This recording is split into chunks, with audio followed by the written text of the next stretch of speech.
This is the Toasted Sister Podcast. I'm Andy Murphy.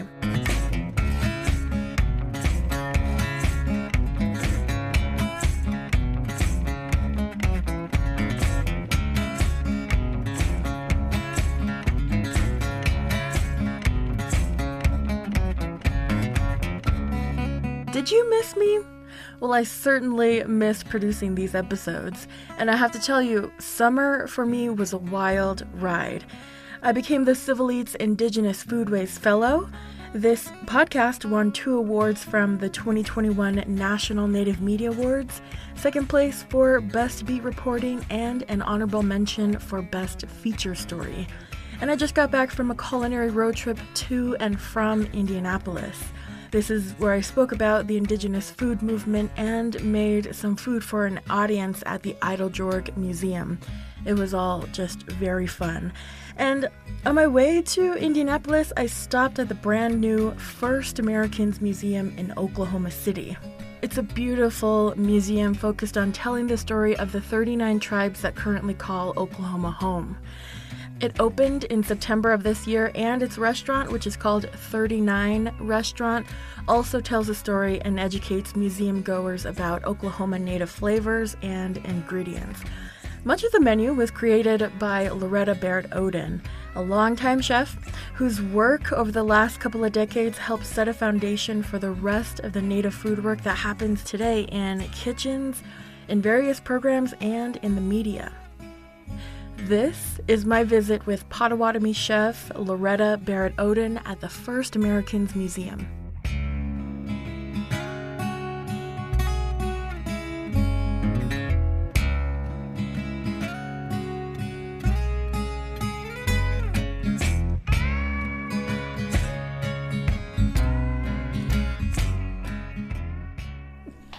Hi, Andy.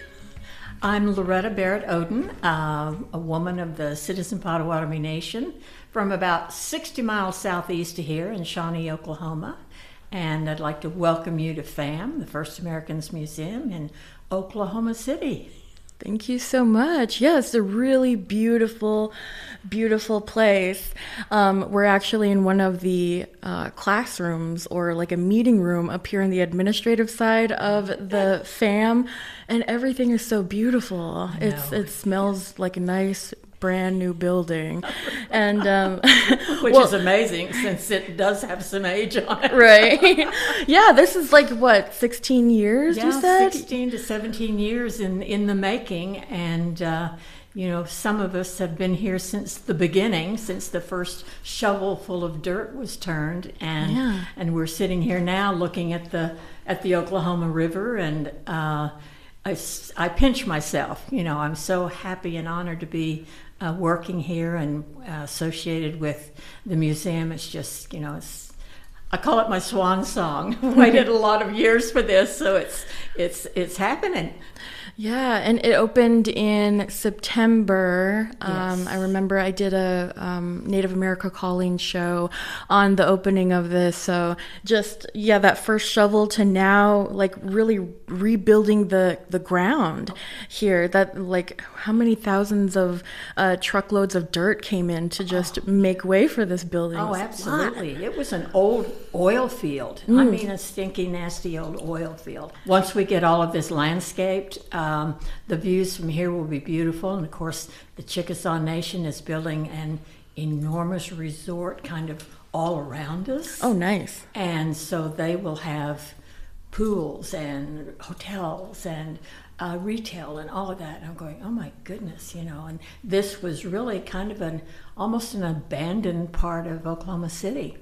But yet we can see downtown from where we're sitting. So we're going to have a lot of people. We're going to be a good destination, I think. Yeah. It's right off the interstate. The city buildings are right off to the, what is this, west side of us? Right now. Yeah, and the river's just right there. I mean, you guys are going to be really, really busy. I know. Coming up at the restaurant especially. Yes, we already have been. And we're only open for lunch right now, like 6 days a week, and Saturday, Sunday brunch. And of course, we're having a terrible time hiring people. everyone in the country in this business every business, I think, is having trouble finding help. So it's kept us scrambling, but we've had, great reviews, great feedback on the food, and I think you had brunch today, had a little taste of the Saturday brunch offerings, and maybe, have some interesting things to say about that. Yeah, definitely. I'll come up with some interesting things. But yeah, you would get, the restaurant would get positive reviews from me. I really enjoyed I really enjoyed the pozole, and then the gravy on top of the biscuits and gravy. Was it a bison and venison sausage? Yes, the sausage. Yeah. Yeah. I know, after having the restaurant in Santa Fe for so long, the Corn Dance Cafes, we had to lighten up on the chilies, here in Oklahoma City. But we had such a following in Santa Fe, from people from Oklahoma, because all of our artists used to go to Santa Fe. Oh, nice. For Indian Market and all of that. So maybe, they'll start staying home and eating here. But yeah, the ingredients have been really fun to work with. As you know, I've been doing this for about 30 years. And so to be back home and working with the museum and with 39, our restaurant, which is named after the 39 tribes of Oklahoma, and the Arbor, which is our little coffee bar and grab and go, kind of a quick food area. And we've just had, so much fun putting this menu together and, kind of altering what I've done in other places with our ingredient list. You were talking about pozole, and we said earlier, I had to kind of rename that hominy stew because we're in Oklahoma and not everyone knows what pozole is. Oh yeah. And so we've had fun with this menu, and it's just going to grow and grow once we get open for dinner. I don't know how many times, we say this in this whole, native food community, but it's really giving everybody a taste of Native American food. And I'm glad that the museum here has space for a restaurant, because not all Native museums have a restaurant where you can actually experience that side of culture and that side of history and how that kind of, tells our story today. Very contemporarily, I guess. Yes, yeah. Well, they didn't start out with a restaurant space like we have now, and they brought me in a couple of years ago to redesign the kitchen space. Ooh. So it ended up, we have a 4,000 square foot kitchen, which is huge, as well as a staging catering kitchen down by the Hall of the People. So, I was thinking big, way back. And I said, and we're going to do the patio, which will be on the north side of the building, and a chef's garden. And then across the road to the east, we're going to do greenhouses and grow a bunch of our own stuff. Nice. I don't think we'll be able to have any buffalo roaming, but there are enough of them around, so we're sourcing a lot of our buffalo meat now from local tribes, Cheyenne, Arapaho, up in the northeastern part of the state. So we're trying to use as many local producers as possible, and certainly as much indigenous food as possible. And me, if it grew anywhere in North, Central, or South America, it's indigenous, so I'm going to use it. Yeah.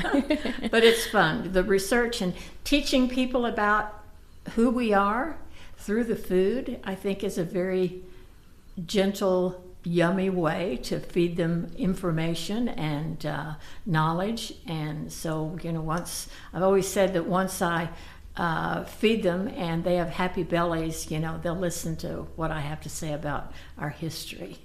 Yeah, definitely. So, making the menu must have been really, really fun. What's one dish on the menu that is maybe your favorite?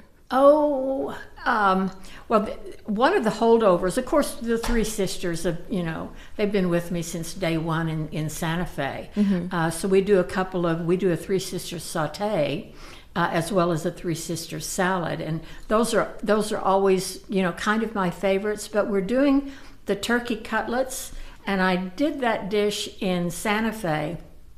We didn't have chickens, so turkeys were domesticated, a bajillion years ago. And so this is my take on Thanksgiving with turkey and like Mom's old-fashioned cornbread dressing.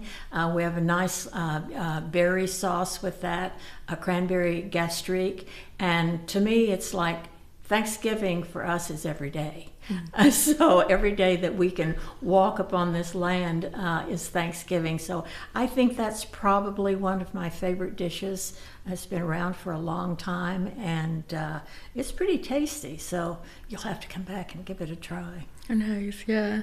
In the future, are you planning on maybe incorporating like more maybe educational food programs, like bringing in different chefs for, a tour or something like that, a special dinner, anything like that? Absolutely. We're planning some chef's dinners, wine dinners, chef's dinners. Mm-hmm. Certainly, as long as I've been around Indian country and all the people, there's so many young people out there now doing great, great things with the food.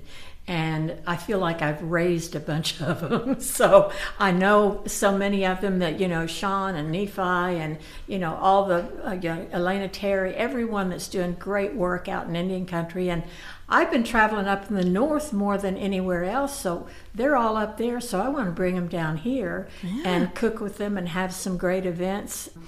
We have, grand dreams. The director, Jim Pepper Henry, has grand dreams of doing a big dome over that center area out there towards the entrance so that we can powwow year round and have great things going on. We're going to do an outdoor kitchen. I'm just excited about everything we have going on in the future. When the Family Museum opens, we'll get the kids, we'll get the kiddos involved and have them, even a culinary training courses for, junior high school kids. I want to do it all because, as I said, this kind of feels like my last hurrah. I'm getting down the road a bit, and all of my dreams, are just kind of piling up. This is my gigantic bucket list, is this museum. So I'm really content to stay right here and do as much as I can. You mentioned Santa Fe a couple of times. Can you tell me about that part of your past? Oh, yes. I had my eldest son, Clay, and I opened the first Corn Dance Cafe in 1993 over on West Water Street. It was this funky, cute little adobe compound, and had no idea. We were green as gourds back then, and no restaurant knowledge to speak of at all, but both of us pretty good cooks. And that thing took off like gangbusters, and we did so much great business there. And then we opened a second one at the Hotel Santa Fe.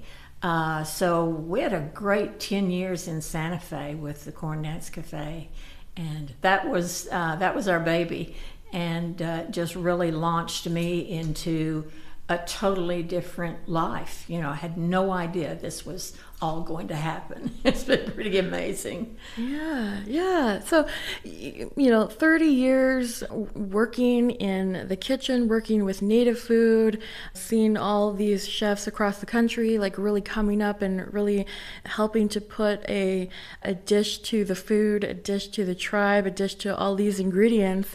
What still surprises you when you're looking at all the work happening, when you're looking at even this place happening? For a while, I did a little PBS series, like mini series, I call it, 5 episodes back in 2005 and 6. So it was the 90s when I opened first in Santa Fe, and then we get into the 2000s and I thought, every 10 years it seemed like we were in mode, we were in vogue, not mode. We'd get all this attention, and then it would die down, and 10 years later, here's another brand new surge in Indigenous foods, Native American foods, a whole new thing, and it's not new at all. It's like I've been doing it for 30 years. Our people have been doing it, forever. And so what's happening now, by golly, I think it's going to stick. There's enough people, enough people opening restaurants now. Oh my goodness, in Oakland. What People's Kitchen? Yes, Crystal Crystal. Wapapa, and of course she's Kickapoo, so their res is over by us over in Shawnee, where my reservation is. So it's happening, and by golly, I couldn't be more delighted, and I want to try and get enough time off from here, if that's possible, to go visit some of the other young chefs' restaurants. Sean's opened in Minneapolis, and Crystal's in Oakland, and Nephi just opened in Apache. White Mountain Apache? Yeah, White Mountain Apache. Yeah. So, it's happening all over the country, and I'm really excited. I think, people are going to sit up and pay attention to us now. And the food, you can't beat it. It's healthy, it's delicious. It's gorgeous, and it's from the earth, and I think if we carry this forward at the rate we're going now, everyone will benefit from taking a look back at how we used to eat. What's one of the most important things that you've learned about food, and maybe like the power of Indigenous food over all this time? Oh my. Well, I know it's been said 1,000 times, but food is our medicine. And what's happened, to what everyone in this country or even all over the world eats now, it's so overly processed. It's artificial. Now they're cloning critters to eat. And I'm going, I don't know about that, So it's really looking back at what the Creator put here for us. Whether we're in the up in the Northwest Coast, whether we're here in Oklahoma, all over the Americas, the Creator put what we needed in that place of being to sustain us. And we just need to pay attention, pass the knowledge on. That's what I get so worried about. I'm getting so old that I'm thinking, I want this to happen. I'm writing a cookbook right now. And that should be out in the spring of 23, I think. Mm-hmm. But this knowledge really needs to be passed on to the coming generations. That's our job. That's my job, to not let this, this food knowledge die, this medicine. Mm-hmm. What would your advice be to younger chefs, maybe even native students who are thinking about going into a kitchen, thinking about continuing this kind of work that we've already laid the kind of groundwork for them? Like, what would your advice be for entering into the kitchen or this food sovereignty movement? Oh my goodness, it will consume you. It's really, really hard work, but I take such joy in the work that I do, and all of the people that I've worked with over the years. We have so much fun in the kitchen. I think it's because we know we're cooking good food. We know we're cooking our food. To share that knowledge, the kids coming up now, please learn to cook, because I need you. We need more native chefs out there. And check out the history of the food. Read the label on some of the stuff you're eating, and if it has more than 2 or 3 ingredients, forget it, don't eat it. We have berries to pick. We have all kinds of great things to grow, critters to hunt, fish for. There's an abundance of food out there if we take care of Mother Earth and not destroy what time we have left. We need to keep it real and do your homework, and then sharpen your knives and get to work on it. All right. You mentioned a cookbook. Is there something else that you're working on, or something else in your bucket list? Well, traveling again. I spoke briefly about the PBS series, And, we did 5 episodes, from wild rice to buffalo to Pottawatomi and the wonderful food down in the Sonoran Desert. And we ran out of funding. I had written like 26 episodes. I would love to go back out on the road and do that, finish up some of that. It was such fun, and visiting other tribes. And then just getting, referred to, so-and-so up at First Mesa does this amazing, peaky bread, or going from one, and it's been a 30-year learning process for me. The women are so wise. Mm-hmm. I have to really pat the women on the back, because it's been miraculous how they have managed to, nourish and keep everyone's bellies full during very, very hard times.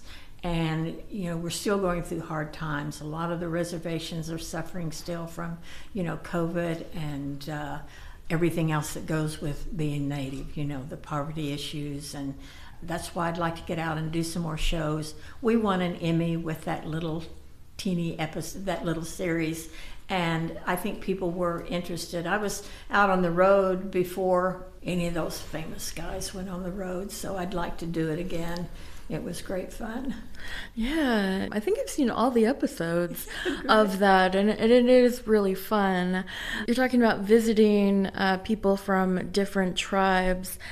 Of course, with the internet, with social media, with getting to meet all kinds of people from different tribes, it's really become, sometimes I like to call it like an intertribal food fair.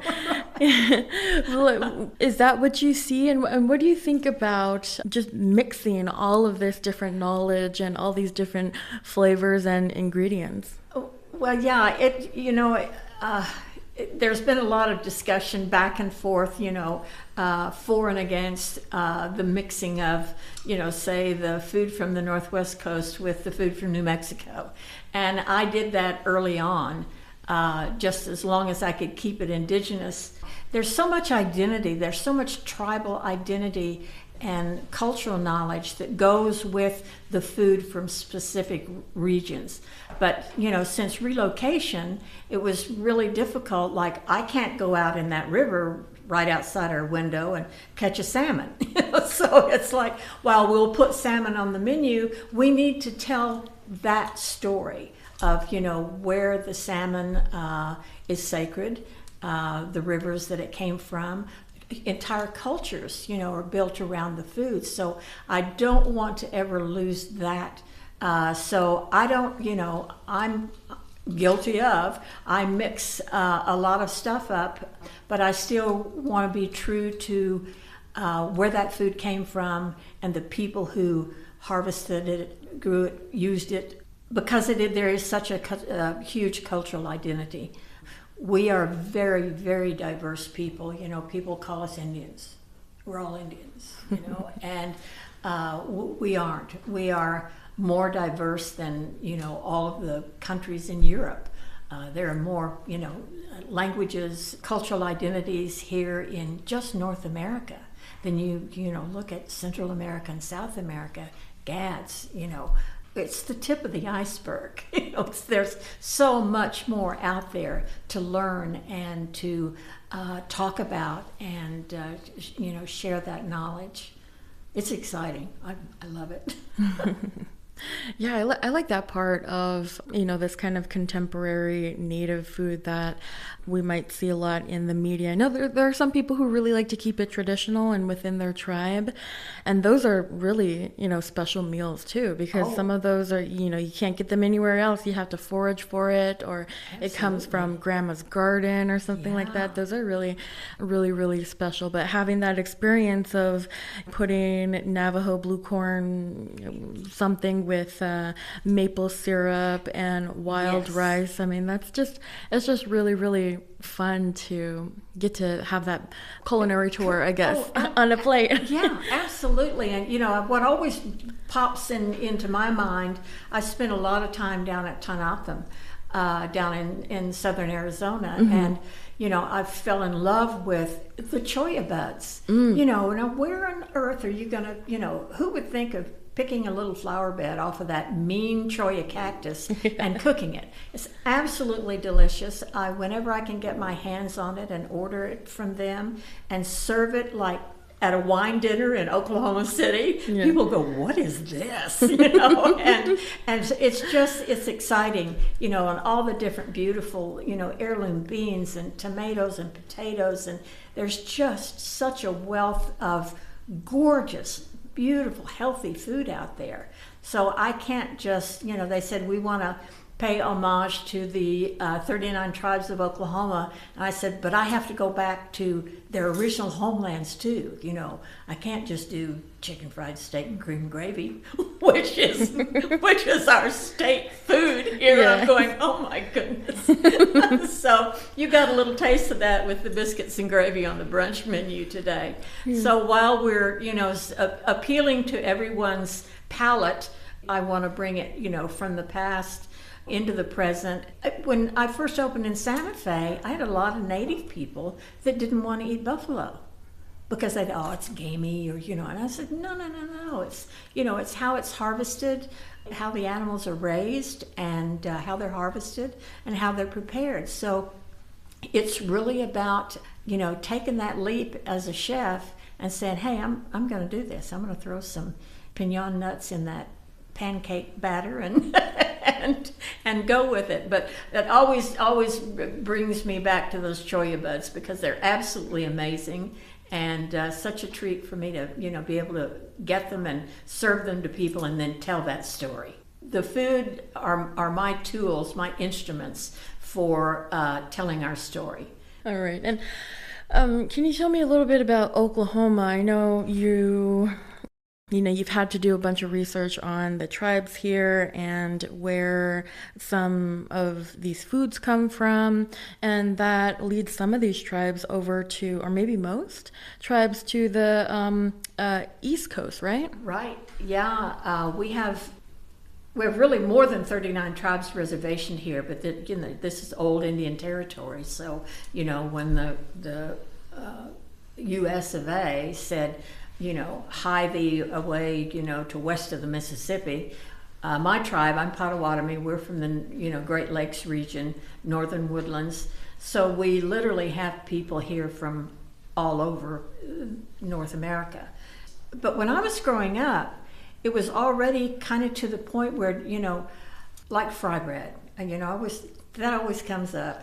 And I do serve fry bread here. I finally got off of my anti-fry bread pedestal that I've been on for so many years, and I've had to recognize that, by golly, it's a part of our history.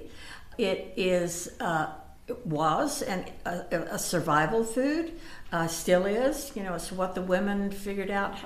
What are you going to do with the commods that the government gives us? Researching the foods of all of these tribes, and hence where they came from, has really been enlightening and exciting. And there's a couple generations, maybe 3 now, that don't know anything about the foods of their homelands. So the more I can get into that, the more I think people will, the tribal people themselves will become more interested. Yeah. Why were you on this anti-fry bread crusade for a long time? Well, we all know fry bread and we love it, and but it's not exactly the healthiest thing to be eating, and I guess maybe it really made an impression on me when I went down to Tanatam. I spent 3 months down there putting in a little restaurant with them. Well, the type 2 diabetes has just run rampant through all of our tribes. We just don't tolerate the wheat and all of that. And it's the same with dairy. I try to stay away from that.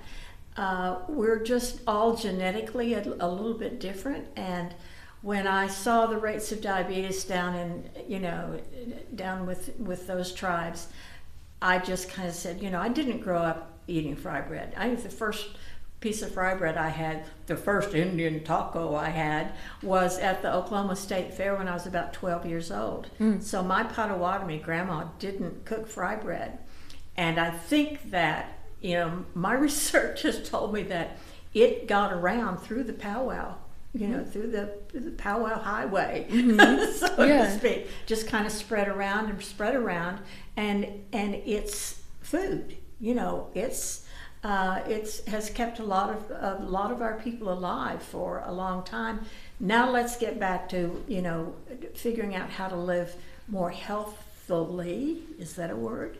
And just eat that fry bread maybe once a week. Yeah, I think I'm on that anti-fry bread, anti-fry bread group. Well,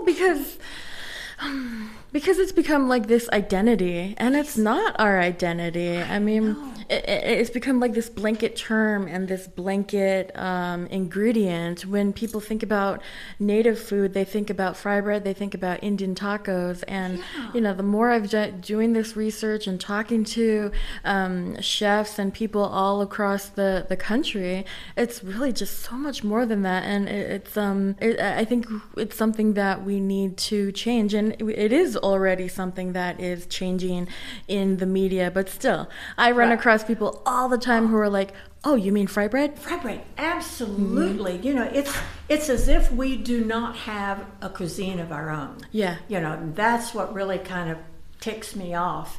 And so over in the little Arbor Cafe, I do my take on unfried bread. So we're doing a little flatbread over there with things like barbecued buffalo brisket or some really nice toppings, and it looks like fry bread. It's the same dough actually, but I air bake it in a forced air conveyor belt oven, so it's not as fattening. I do quinoa flours. I do different other than wheat flour doughs, and once we get that thing off the ground, we'll be able to have an alternative offering for that fry bread, and I think we'll need to do a taste off, and I'm going to say, can you tell the difference between a little big pie or a native flatbread and real fry bread? Yeah. It's already come up in the restaurant. They're saying, how it is in Indian country, it's like, well, Auntie Kat's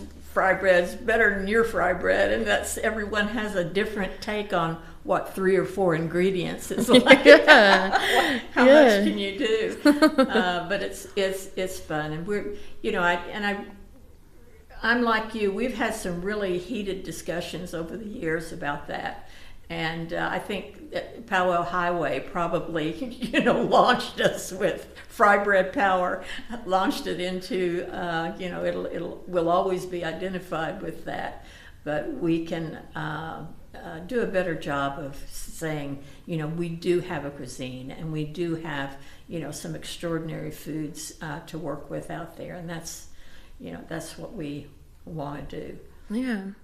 Yeah, kind of changing the identity of Native American food and putting like this fresher, more vibrant, colorful identity to it, which is the truth. Yes. Which is a little, more traditional than this fry bread, but that's also really hard too. I mean, I think about back at home, some of our favorite dishes back at home are like Spam and mutton and potatoes and breakfast burritos that is just Spam, potatoes, and green chili. And some of those dishes like that are just so ubiquitous. They are the identity of Navajo food. Exactly. Bluebird flour, like that's just like the definition of Navajo food, and kind of hard to like come in and be like, your nose in the air, like that's not Navajo food, that's not. But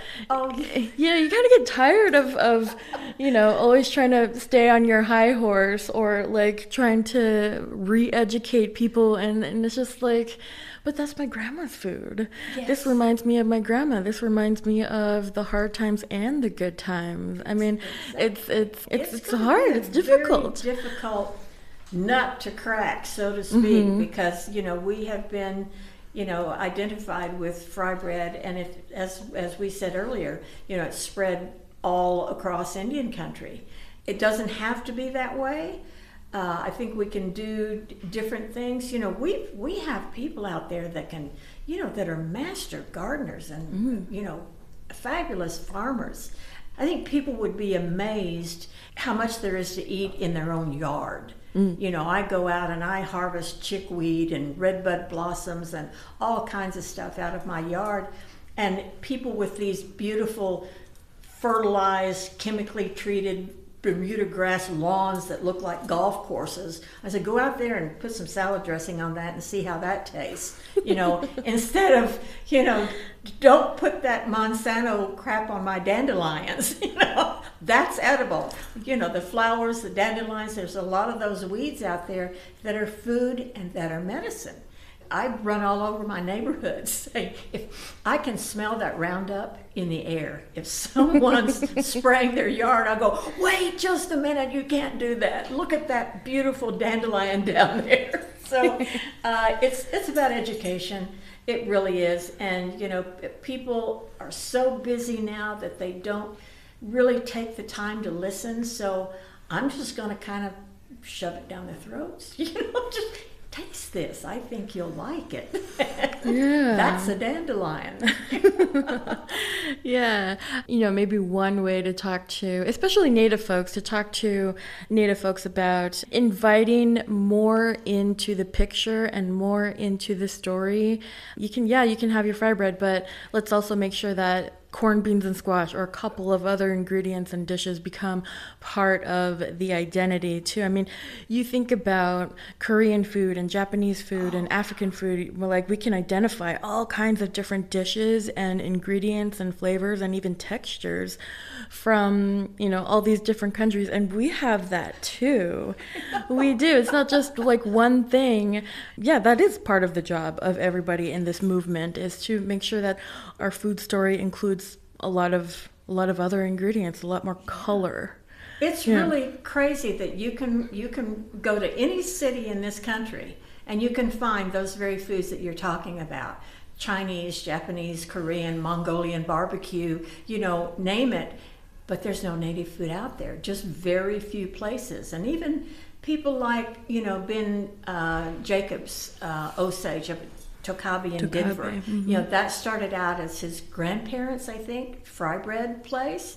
And then he and Matt have added so many other dishes to their menu. They're doing beautiful Three Sisters salads and stews and wonderful foods. So they're broadening, their perspective of native foods. And they're both so delightful. I love them. I've worked with them. And that's what Crystal's doing in Oakland. And so if this movement, I'll do everything in my power to keep this movement moving forward, because it's really important. And I want to see a native foods restaurant in every city in this country, because I think it's the healthiest route for us to go. I'm not just for our people, but for everyone. We are growing at a monumental pace. When I was a kid growing up, we didn't have a lot of diabetes. Our people did, but when you went to school, we didn't know a lot of, kids didn't have type 2 diabetes, back in the 40s and 50s. Oops, I'm aging myself. But it was, now it's commonplace. There's kids down at Occam that have on your country too, your reservation too, little kids with type 2 diabetes, that weigh 150 pounds. You're going, oh my God, this kid, that's cutting years off of their lives. I just kind of think that it's another way of trying to get rid of us. It's like, so more of, fresh fruits and fresh vegetables and all of that are an absolute must for those people on the reservations and people who do not have the means, that live in a food desert, where they can't walk to a grocery store and buy fresh vegetables. That's a crime. It should be a crime against humanity. Food is, it's for all of us. That's what the Creator intended. And, I tell everyone, even if you just get the bug and plant a little tomato plant in a flower pot on your windowsill. You know, that'll help you get the bug to go plant something else next spring and next summer. And there's nothing like the taste of a fresh tomato, you know, just warm from the sun. And we have to help our people make this change. We've got to take over again. Right. You're in Indian country right now, and we can't forget that. We can't let anyone forget that. Mm-hmm. This is my last question. You talked about your past a little bit, being a little kid, but where did you get like bitten by this bug to cook and just go straight for it? Yeah. Well, you know, I grew up, my mom was, Pottawatomi, from a very large family, and as I said, you know, trying not to refer to my age, but, you know, back in the 40s and 50s, I grew up in a kitchen with a lot of women singing, and everyone had a garden in the little town I grew up in. You know, in the city and even out in the countryside, everyone had a garden. They planted a few things or a big garden. Everyone had so much fun doing that as a little kid, you know, digging in the dirt and planting things, going out and picking fresh things. I raised my kids that way. We always had a garden, and I never had a corn harvest because they'd go out and eat those little baby ears of corn. Then, you know, I got married, I raised my kids, and I hit a certain age, and I thought, well, kids are gone, what am I going to do now? And so I left Oklahoma, and came a time where I needed to support myself, and I thought, well, what is it you know how to do, Loretta? Well, cook. And that's when my son and I got together and went to Santa Fe. I thought, you know, where would Native American food be most appropriate or most accepted? And Santa Fe just kept ringing that bell in my head. And so that's what we did. And I mean, literally, we didn't know what we were doing, but that little place took off. And then I just became a maniac about it. I want to learn more. I want to, you know, do more. I want to cook more and spread the knowledge around. Spoonful by spoonful.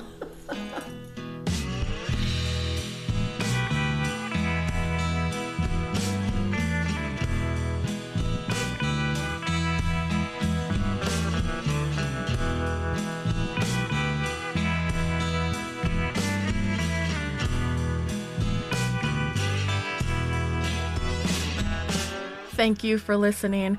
For more information about the First Americans Museum in Oklahoma City, visit famok.org. That's famok.org.